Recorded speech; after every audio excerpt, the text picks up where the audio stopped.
బడి పిల్లల్లో పోషకాహార లోపాన్ని నివారించడానికి ప్రతి శనివారం తాజ్ హోటల్ వారి కుకింగ్ ఫార్ములాలో అందించే పప్పుచారు ఎలా తయారు చేయాలో ఇప్పుడు తెలుసుకుందాం.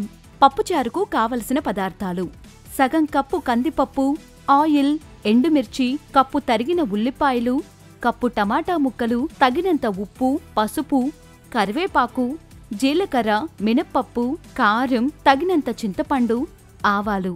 తయారీ విధానం: కడాయి తీసుకొని 6 టేబుల్ స్పూన్ల ఆయిల్ వేసి అందులో చిటికెడు ఆవాలు, తగినంత జీలకర్ర, 5-6 కరివేపాకు రెబ్బలు, 4 ఎండుమిర్చి వెంటనే వేసి కలుపుకోవాలి. తరువాత అందులో తరిగిన ఉల్లిపాయ ముక్కలు వేసుకొని బాగా కలపాలి. కాసేపయ్యాక టమాటా ముక్కలు వేసి ఉడకనివ్వాలి.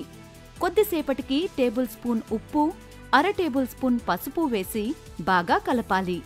తర్వాత సగం టేబుల్ స్పూన్ కారం వేయాలి. అందులో ఉడికించిన ముద్దపప్పు కలిపి తగినన్ని నీళ్లు పోసి మీడియం ఫ్లేమ్లో బాగా కలుపుకోవాలి. కాసేపటికి తగినంత చింతపండు రసం పోసి బాగా ఉడకనివ్వాలి. ఇక దించి కొత్తిమీర చల్లుకుంటే వేడివేడి పప్పుచారు రెడీ. పప్పుచారు బెనిఫిట్స్: కందిపప్పులో అనేక పోషక విలువలు ఉంటాయి.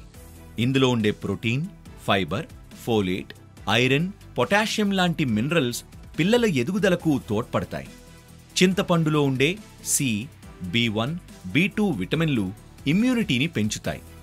కరివేపాకులో ఉండే విటమిన్ ఇ జుత్తు, చర్మ ఆరోగ్యాన్ని సంరక్షిస్తుంది. స్వీట్ పొంగల్కి కావలసిన పదార్థాలు: తగినంత నెయ్యి, కప్పు బెల్లం, కప్పు పెసరపప్పు, కప్పు బియ్యం, తగినన్ని యాలుకలు. తయారీ విధానం: ప్రెషర్ కుక్కర్ తీసుకొని అందులో 4 టేబుల్ స్పూన్ల నెయ్యి వేసుకోవాలి. అది కొంచెం వేడెక్కగానే కొన్ని యాలుకలు వేయాలి. తరువాత కలిపి నానపెట్టుకున్న పెసరపప్పు, బియ్యం అందులో వేసి బాగా కలుపుకోవాలి. 2 నిమిషాల తర్వాత తగినన్ని నీళ్లు పోసి కొద్దిసేపు ఉడకనివ్వాలి. ఇక కప్పు తరిగిన బెల్లం వేసి అది కరిగే వరకు కలపాలి. తర్వాత మూత పెట్టి మెత్తగా ఉడకనివ్వాలి. ఇక దాన్ని ప్లేట్లోకి తీసుకుంటే నోరూరించే sweet pongal ready. Sweet pongal benefits: పెసరపప్పులో ఉండే అధిక ప్రోటీన్లు పిల్లల శరీర ఎదుగుదలకు తోడ్పడతాయి. ఇంకా